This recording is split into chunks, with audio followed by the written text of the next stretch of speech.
out more. And today is the first day of winter officially, and it's also National Homeless Person Remembrance Day. So it's a good time to check in with Teresa Renkenberger with ShowerPower of Mississippi. They are a mobile shower unit helping the homeless in the central Mississippi area. Hey, Teresa.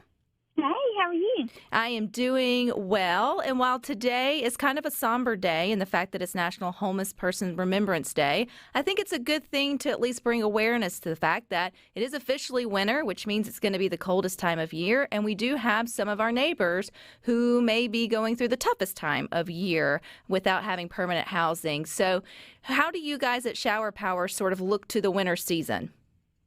Well, we're getting prepared, that's for sure. And we're seeing a rise in the number of those unsheltered. I'm not sure if it's an increase in population or more people are just coming to ShowerPower, but we're experiencing record numbers on Fridays. And we're just trying to get as many sleeping bags, anything warm, scarves, gloves, sock hats.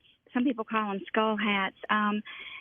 We're trying to stock everybody up with some canned goods that have Pop Top that are high in protein. All of this is very vital. We also still need the 32-32 jeans, the 34-32 jeans, and the boxer briefs and socks and all that. But, we're just getting real prepared. And when the temperatures do get, to 32 or below, we will do our hotel run again like we did last year.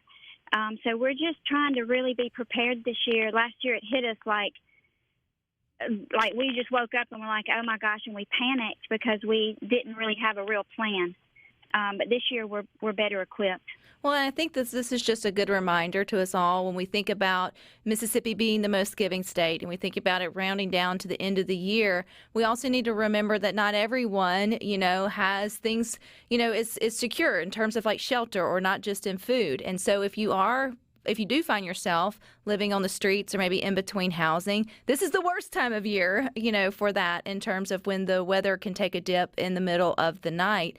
Most people think, they find their way to shelters. But Teresa, from your experience with ShowerPower, not everyone does that, do they?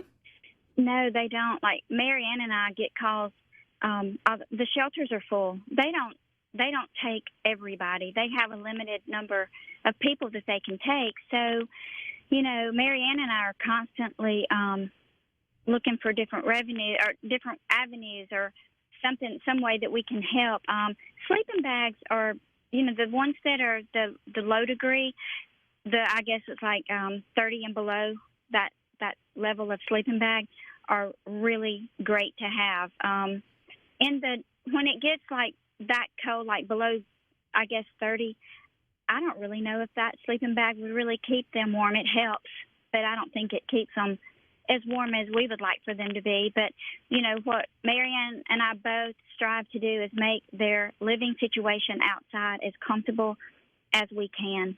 And again, if the temperatures get that low, we will certainly do our hotel run again and put everybody into a warm hotel. Thanks to the generosity of the public, by the way. We couldn't do any of this without the generosity of the public. Exactly, Teresa. I was overwhelmed by the people, Mississippians, who showed up and helped those with ShowerPower in that hotel run last year. Do you remember how many individuals you were able to put up in a hotel room in the nights? Because remember, last year was the ice storm, so we're not talking about just 30-degree weather. We're talking about dangerous levels of winter weather for anyone who was staying outside for any stretch of imagination. Especially overnight. How many were y'all able to find shelter for? Okay, now this is my memory, and I'm real close, but I think it was 113 people for 11 nights straight. That's incredible. It was really incredible, and all of the funding was raised. Mary Ann made a Facebook post, and it was just unbelievable, the outpour of people that supported that, and they don't realize the impact of saving somebody's life, because that is exactly what happened. Lives were saved. The Salvation Army stepped in and pulled up that big truck and fed everybody. It was unbelievable. For 11 days. Teresa, straight, all because of generosity. Yeah, no, homelessness can feel like one of those topics in Mississippi that you feel a lot of hopelessness, right? Because Mm-hmm. we want to solve it, we want to fix it, we want to end it, we want to figure out, but it's also a complicated topic. And oftentimes what we're supposed to do is just help where we can, right? And That's so this right. time of That's year, even if we can't end homelessness for someone or get to the root cause of it for each individual, we can play our part by donating the appropriate items to our local, organizations of choice. I mean, listening statewide, ShowerPower is right here centrally located, but there are great organizations like the Salvation Army and others throughout the state who will be addressing this issue. And so I hadn't thought of sleeping bags, and I don't know why, but most of the times you think of socks and scarves and whatever it may be, and those are good, but you say like the quality things that would be most helpful are the sleeping bags? Absolutely, and it needs to be, if possible, the lower temperature sleeping bag.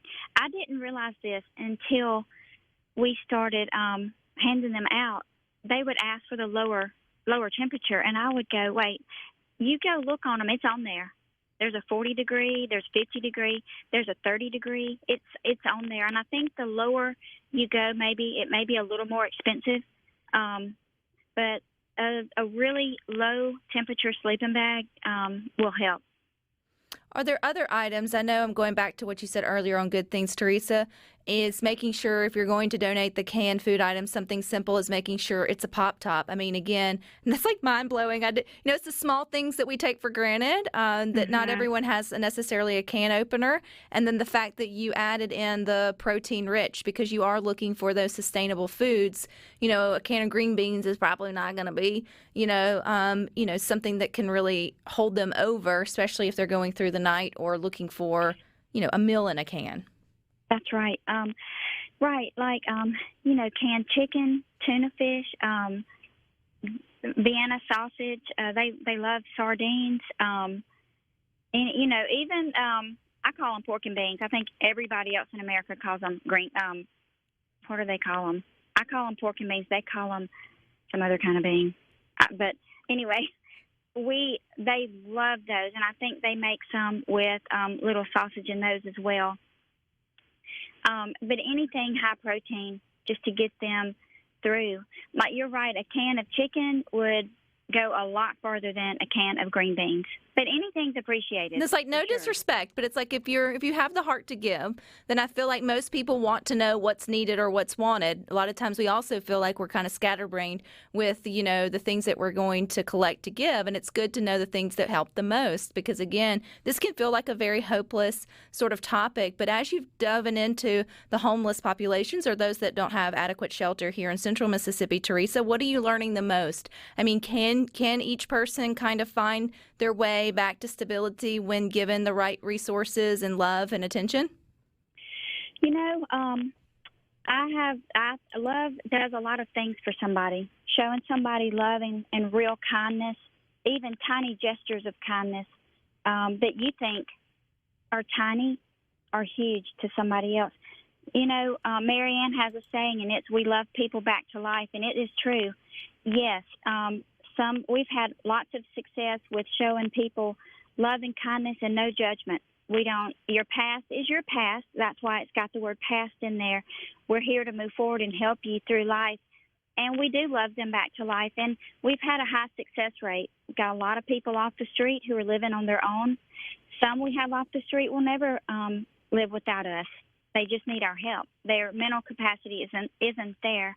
But for the most part, we've had a high success rate, and love and kindness and just having the true compassion in your heart is the key to where we want to end up with people in their life.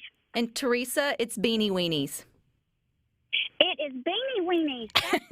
That's it. I couldn't think. My mind, that is it. It is they love a beanie weenie.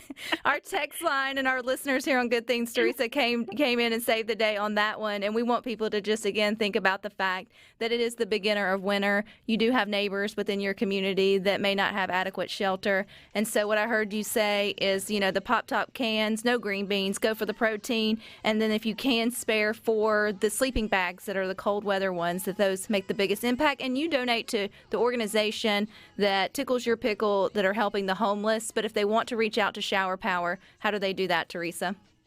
They can go to ShowerPower.ms. That's our website, or they can go to our Facebook page and send us a message. All righty. Well, thank you so much. Merry Christmas, Teresa. Thanks. Merry Christmas. I appreciate you. All righty. You guys stick with us. A few more good headlines for you coming up next.